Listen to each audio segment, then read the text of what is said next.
Hello there, listeners, and welcome to the Crystal Cove Podcast.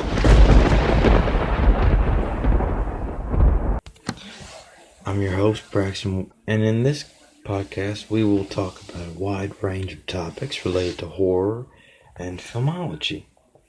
Now, I'm very excited to start out this podcast, and I hope you guys enjoy the content that I'll have with this. And no more, let's get started. So, in our first episode, we're going to be talking about the importance of a final girl in horror media and horror movies. See, final girls are essentially, for people who don't know, are a character, usually a girl, who survives the attacks, essentially. So it's the final girl. It's in the name, but you know. Anyway,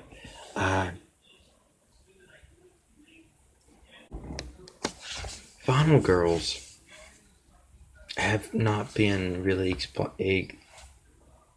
put into latest of horror movies. I mean, they're still incorporated, but they haven't been lately incorporated.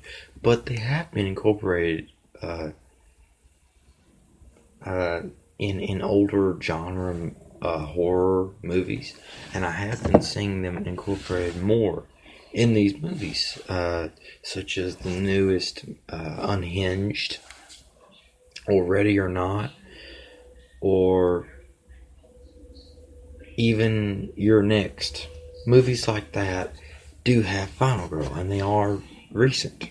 But horror movies that I'm specifically talking about were final girl, that concept originated, is from movies such as Friday 13th, Scream, Nightmare on Elm Street, the classics. Anyway,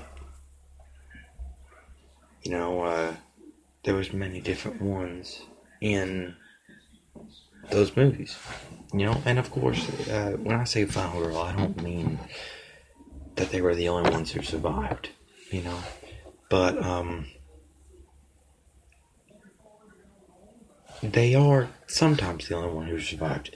But sometimes what a final girl really means in these movies is one person, preferably a girl, who stands up to the bad guy or bad guys and saves people and leads the movie and the story towards its climax. And that's why they're very important to the structure of a horror film or book or illustration, whatever you prefer. And there is something about that image of a final girl. Final girl in the ambulance after all the friends are being carted away. There's just something iconic about that image that has been scanned into the brains of all horror fans everywhere. And that's why it's important, So I hope I can talk more about these kinds of things and subjects that relate to horror and just film in general on this podcast more, because I really would like to dive into more. And the thing about a final girl is another big important part is even when there's a wide range of characters in a horror movie, the thing about it is a lot of people have different opinions on this, but sometimes a bad thing is to have a lot of unlikable characters. Now, in the Evil Dead, the original Evil Dead, there were some characters that were annoying, but most of the characters you got across, like you understood them. That's what I mean, and they felt relatable. Unlike in the Evil Dead remake, where most of the characters were unlikable, and it was somehow interesting to see the different ways they'd be killed off, which is a big detail in Final Destination. Final Destination is definitely a genre that I want to dig deeper in, because it's definitely a specific kind of genre. It's horror because the little jump scares and the little things like that. But I do have it in that genre space, but I kind of think of it more as a thriller. Because when you're watching it, you get paranoid. You're watching all the different mousetrap-like ways a person could die. And that's one of those things that I think is very fascinating and a big achievement for the director and the people working on that film. It's a very cool thing, to make people, imagine like that, like Final Destination 2.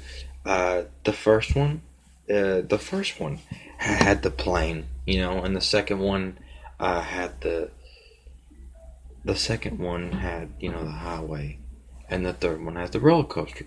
Now, I've gone on a roller coaster a few times. I've never been on a plane, but I've been on a highway.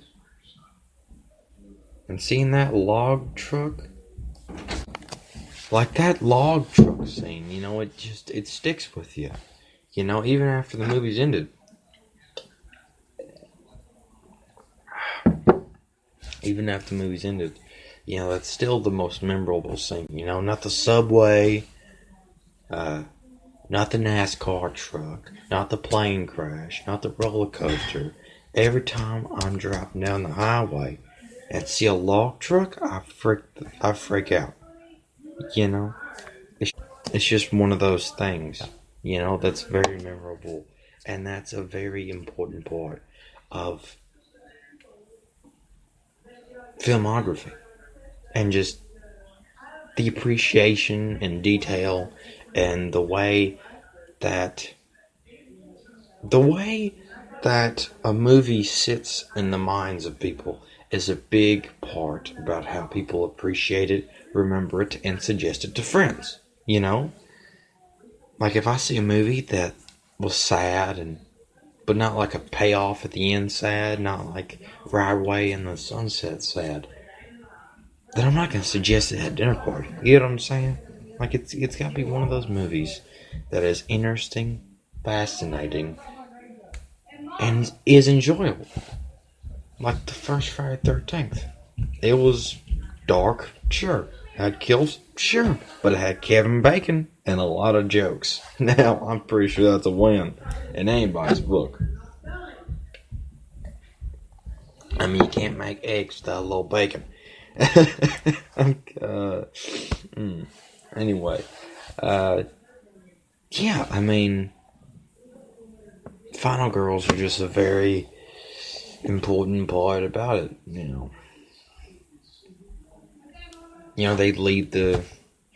they lead the plot. Of course, there are other survivors in most movies, like Scream. Courtney Cox's character survived.